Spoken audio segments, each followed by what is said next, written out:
जुबेदा शेख ने क्वेश्चन पूछा है, madam what are the side effects and what precautions we must take for the coming कोविड-19 vaccine. Thank you doctor. अच्छा question पूछा है। देखिए, अभी हर रोज़ नई नई खबर आ रही है कि कोरोना वैक्सीन अभी जल्दी आने वाला है, तो क्या इसके कोई साइड इफ़ेक्ट्स हो सकते हैं और कोरोना वैक्सीन लेने से पहले या लेते वक्त हमने क्या प्रिकॉशन लेने चाहिए। देखिए, अभी पहले मैं आपको साइड इफ़ेक्ट्स के बारे में बताती हूँ। कोरोना वैक्सीन की जो वैक्सीन बनने वाली है, ये जनरली उससे बनेगी कि वायरस का जो एंटीजन है वो लिया जाएगा और उस एंटीजन को डेवलप करके एक वैक्सीन, उस एंटीजन को यूज़ करके कोरोना वायरस की वैक्सीन की जाएगी। तो अभी बेसिक फंडा जो वैक्सीन का ये है कि जब भी आपको, स्पेशली कोरोना वायरस की वैक्सीन के बारे में मैं बात कर रही हूँ, I am not talking about all the vaccine, I am talking only about Covid vaccine. Corona virus की जो वैक्सीन या कोविड की वैक्सीन जब आपको दी जाएगी तो आपके बॉडी में एंटीबॉडी प्रोडक्शन को बढ़ाने की कोशिश की जाएगी। ओके, एक कंट्रोल्ड रिस्पांस, आपके बॉडी में एक तरह का कंट्रोल्ड इम्यून रिस्पांस क्रिएट करने की कोशिश की जाएगी।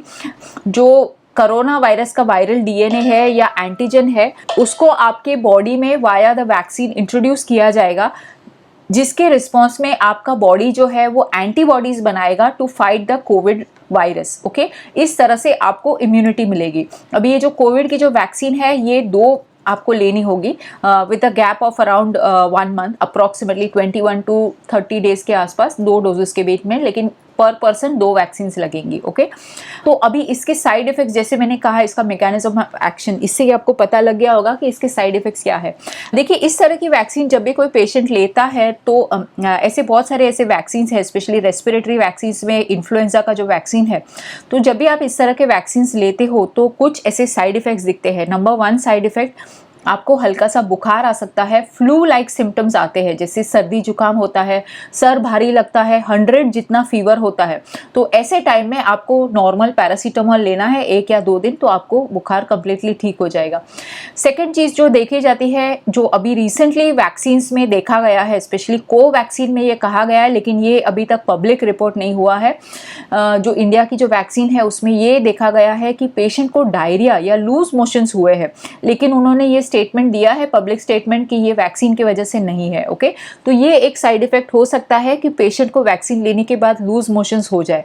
थर्ड एक बहुत ही इंपॉर्टेंट साइड इफेक्ट है, और वो है वैक्सीन लेने के बाद बहुत ज़्यादा लेथार्जी आ सकती है, यानी कि बहुत ज़्यादा थकावट, बॉडी पेन, लेग में क्रैम्प्स आ सकते हैं और हेडेक हो सकता है। ओके, जिसकी वजह से आप अगर जॉब करते हो या कहीं काम करते हो तो 1 दिन की आपको छुट्टी लेनी पड़ेगी। ओके, इसके अलावा और कोई साइड इफेक्ट्स, इसके मेजर साइड इफेक्ट्स अभी तक तो रिपोर्ट नहीं हुए, अगर होंगे तो अभी तक पब्लिक नहीं हुए हैं। एक खतरा ज़रूर है, एक डेंजर ज़रूर है कि अगर इस तरह की वैक्सीन अगर कोई लेता है और वो पेशेंट इम्यूनो कॉम्प्रोमाइज्ड है, जिसकी इम्यूनिटी ऑलरेडी पहले से काफ़ी लो है, तो उसके अंदर एक एग्जैजरेटेड इम्यून रिस्पांस, जैसे कि अभी कोविड के पेशेंट में हो रहा है, एग्जैजरेटेड इन्फ्लेमेटरी या एग्जैजरेटेड इम्यून रिस्पांस हो सकता है, जिसकी वजह से वो पेशेंट को सेम उसी तरह के कॉम्प्लिकेशंस हो सकते हैं जैसे कि एक कोविड के पेशेंट को कॉम्प्लिकेशंस होते हैं, जैसे कि pneumonia, respiratory distress, acute respiratory distress syndrome, ये सब चीज़ें हो सकती है if the vaccine is given in severely immuno compromised patients. Okay,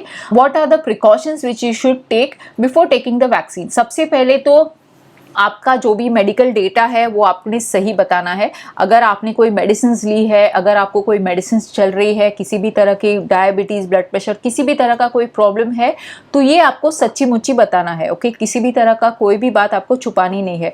अगर आपने रिसेंटली किसी तरह का कैंसर की ट्रीटमेंट, HIV, एड्स या किसी भी तरह के इम्यूनो मॉड्यूलेटरी ट्रीटमेंट जिसमें इम्यून सिस्टम आपका कम किया जाता है ताकि आपकी बॉडी को अच्छी तरह से रिस्पॉन्स मिले दवाई का, तो ऐसा अगर कोई ट्रीटमेंट लिया है तो आपने आपके डॉक्टर को ज़रूर बताना है। इसमें सबसे इम्पॉर्टेंट आता है स्टेरॉइड्स। अगर आपने डेक्सामेथासोन, मिथाइल प्रेडनिसोलोन, इस तरह की कोई भी दवाइयाँ या किसी भी तरह के स्टेरॉइड्स, यहाँ तक कि बॉडी बिल्डिंग के लिए अगर एनाबॉलिक स्टेरॉइड्स भी अगर आपने लिए होते हैं तो तुरंत आपने आपके डॉक्टर को बताना है, क्योंकि अगर आप ये दवाई ले रहे हो और साथ में वैक्सीन लेते हो तो आपकी बॉडी में एग्जैजरेटेड इम्यून रिस्पॉन्स हो सकता है। और एक बात मैं आपको बताना भूल गई, इसका जो मेजर साइड इफेक्ट तो मैं बताना ही भूल गई कि अगर एक नॉन मेडिकल पर्सन या फिर अनक्वालिफाइड पर्सन जिसने प्रॉपर ट्रेनिंग नहीं ली है वैक्सीन देने की, अभी मैं ट्रेन किए हुए नर्स और ट्रेन किए हुए मेडिकल असिस्टेंट्स की बात नहीं कर रही हूँ। जनरली आप वैक्सीन अगर खरीदते हो या किसी अपने नेबर को या खुद ही अगर लगाते हो, तो जहां पर आप वैक्सीन लगाते हो वहां पे एक बहुत ही खराब सा जख्म हो सकता है जिसको ठीक होने के लिए बहुत टाइम लग सकता है और उसका अल्सर भी बन सकता है। तो इसलिए सेल्फ मेडिकेशन नहीं करना है। ओके, तो that was one of the side effect. तो जैसे मैंने कहा, प्रिकॉशन के लिए आपको ये ध्यान रखना है किसी भी तरह के स्टेरॉइड्स वगैरह आपको नहीं लेने हैं। और खास करके बच्चे अगर उन्होंने एमएमआर की वैक्सीन वगैरह ली है तो ये बारे में पूरी जानकारी दीजिए। कई बच्चे ऐसे हैं जो इनको अगर एमएमआर की वैक्सीन दी गई है तो उनको कोरोना वायरस की वैक्सीन की जरूरत नहीं पड़ेगी, लेकिन ये एक बहुत ही प्रीलिमिनरी डेटा है। जब वैक्सीन आएगी तब क्या प्रोटोकॉल आएगा, तब क्या प्रोटोकॉल गवर्नमेंट पब्लिश करेगा, ये तब की बात तब होगी। ओके, लेकिन ये थोड़े बहुत मैंने प्रिकॉशंस बता लिए। ओके, तो I hope you got your answer.